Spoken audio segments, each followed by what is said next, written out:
गलत सीखने के लिए। यहाँ पर आप किताबें पढ़ते हैं, उससे क्या मिलता है, क्या हासिल होता है?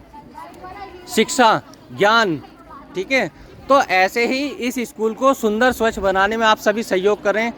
और मैं रवि कुमार हूँ, मैं ब्रांड एम्बेसडर हूँ नगर निगम से, स्वच्छता सर्वेक्षण 2022 का आपके शहर के लिए। लेकिन मुझे लगा इस स्कूल की बदहाली है, थोड़ा सा छात्राओं को यहाँ पर सहूलियत होगी, और मैं कोशिश करूँगा यहाँ पर आप लोगों को सीट भी दूँ बैठने के लिए। लेकिन आप सभी से एक हाथ जोड़कर मैं एक अपील कर रहा हूँ, एक रिक्वेस्ट कर रहा हूँ कि प्लीज़, जैसे आप सभी के हाथ में ये मुझे एक हमारे पृथ्वी ग्रह को तबाह करने वाला एक यंत्र दिख रहा है, हथियार, जिसे हम सिंगल यूज़ प्लास्टिक कहते हैं, कृपया इसको इस्तेमाल ना करें और इस्तेमाल पे लगाम लगाएं। देखिए, आप बताइए, ये जो इतनी प्लास्टिक है ये 30 किलो होगी समथिंग, और अभी भी मैं बता रहा हूँ एक कट्टा और भर जाएगा अभी यहाँ पर। और मैंने सुना यहाँ पर 15 अगस्त या 26 जनवरी पे सफाई हुई थी, तो अब आप देखिए कितनी तेज, देखिए अभी भी शर्म नहीं आती है, लोग फिर भी यहाँ पर डाल रहे हैं, ये नहीं सोच रहे हाँ भाई कोई व्यक्ति किसी प्रकार से साफ़ सफाई करने के लिए कर रहे हैं।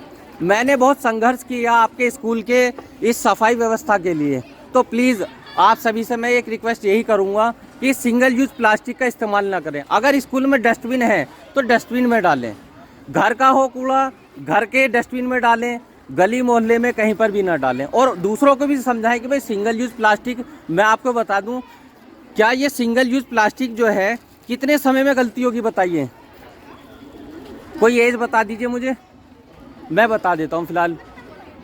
ये 25,000 से 50,000 साल में गलती है, जिसकी वजह से आज आप अपने फेस पर ऐसे हाथ रखे हुए हैं कि भाई यहाँ पर इतनी गर्मी हो रही है, हमसे खड़ा नहीं हुआ जा रहा। उसकी जिम्मेदार भी हो सकता है कहीं ना कहीं ये हो, क्योंकि ये पर्यावरण को नुकसान पहुँचा रही है, इसकी वजह से बड़े बड़े संकट बन रहे हैं। और ये भी हो सकता है कि आज कोरोना जैसी बीमारी इसी के कारण पनप रही हो, क्योंकि हम लोगों ने इसे अपनी कमजोरी बना ली है। तो आप सभी एक नई जनरेशन है, छात्राएं, सभी से आपसे गुजारिश मेरी यही है कि इस प्लास्टिक का इस्तेमाल ना करें। अपने पेरेंट्स को भी समझाएं, अपने भाई बहन को, सभी को समझाएं, और स्कूल को सुंदर बनाने में हमारा सहयोग करें। क्योंकि अगर मान लीजिए आप 6th क्लास में है, 7th में है, 8th में है, या 9th में है, या 10th में, जिस किसी भी क्लास में है पढ़ना, तो आपको आगे भी इसी स्कूल में है। और ये समझ लीजिए, जब आधा दिन आप यहाँ पर बिता रहे हैं, तो प्लीज़ इसको सुंदर और स्वच्छ बनाना भी हमारा ही फ़र्ज़ बनता है। तो प्लीज़ मैं आपसे यही कहूँगा, बार बार एक ही बात कह रहा हूँ कि इस तरह की सिंगल यूज़ प्लास्टिक का इस्तेमाल ना करें, ठीक है। अभी मुझे बड़ा दुख हुआ कि भाई अभी मैंने कुछ यहाँ से पॉलीथीन इस तरह की ये सिंगल यूज़ प्लास्टिक मेरे चुगी थी, और वापस से मैं देख रहा हूँ वापस कचरा ऐसे ही फैल गया। लेकिन हम लोगों को रुचि लेनी चाहिए, हमारा पृथ्वी जो है वो धीरे धीरे तबाह होता जा रहा है, क्योंकि हम लोग जो है यहाँ पर किसी प्रकार की रुचि नहीं लेते हैं। तो प्लीज़ आप सभी जो है इसको हटाएं, अपना शहर, अपना भारत प्लास्टिक मुक्त भारत और शहर बनाएं। हमारा जो शहर होता है इसमें घर होता है कोने में, और ये जो पूरा शहर होता है हमारा, ये पूरा घर होता है, घर और एक आंगन होता है। उसके एक छोटे से आंगन में हम खेलते कूदते रहते हैं, उसमें आंगन में घर भी है, स्कूल भी है, ठीक है। तो बार बार एक ही बात वही रिपीट कर रहा हूँ कि प्लीज़, ये इतनी घातक है, इससे इतनी बीमारियां पनप रही हैं जिसका साइंस में भी कोई निवारण नहीं है बीमारियों का। अभी तक कोरोना का हमारे पास या दुनिया के पास कोई समाधान है नहीं, लेकिन कहीं ना कहीं इन प्लास्टिकों का योगदान है। आज हम सभी बीमार रहते हैं, उसके कारण भी ये हो सकती हैं। तो प्लीज़ आप सभी कोऑपरेट करें और यहाँ कूड़ा कचरा ना फैलाएं, डस्टबिन में डालें। आप कहेंगे मैं आप सभी के क्लास में एक एक डस्टबिन भी रखवा दूंगा, बताइए डस्टबिन रखवाऊँ? स्कूल की डस्टबिन नहीं है कोई यहाँ पर? नहीं है? है कहाँ पर है? चलिए कोई बात नहीं, मैं आप सभी के क्लास में एक एक डस्टबिन रखवा दूंगा, ठीक है। लेकिन फिर वही वाली बात कि आप कचरा फिर बाहर ना फैलाएं।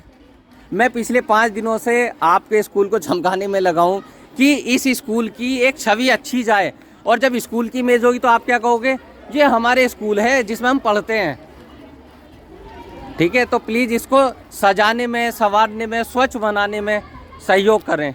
और हम यहाँ पर चाहते हैं छोटे छोटे प्रयासों से अच्छी अच्छी यहाँ पर एक सीटें बनाएं, इन्हीं प्लास्टिक के प्रयासों से। आपके सहयोग से और हमारे सहयोग से और स्कूल के स्टाफ के सहयोग से हम यहाँ बहुत कुछ कर सकते हैं, इस बदहाली को दूर कर सकते हैं।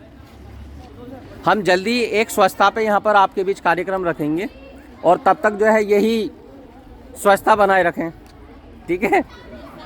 हाँ बिल्कुल। देखिए, एक शर्म वाली बात है कि कितनी पॉलीथीन इकट्ठी की है, ये 30 से 40 किलो वेट है इसका, और अभी ये एक कट्टा अंदर रखा हुआ है ऐसा ही।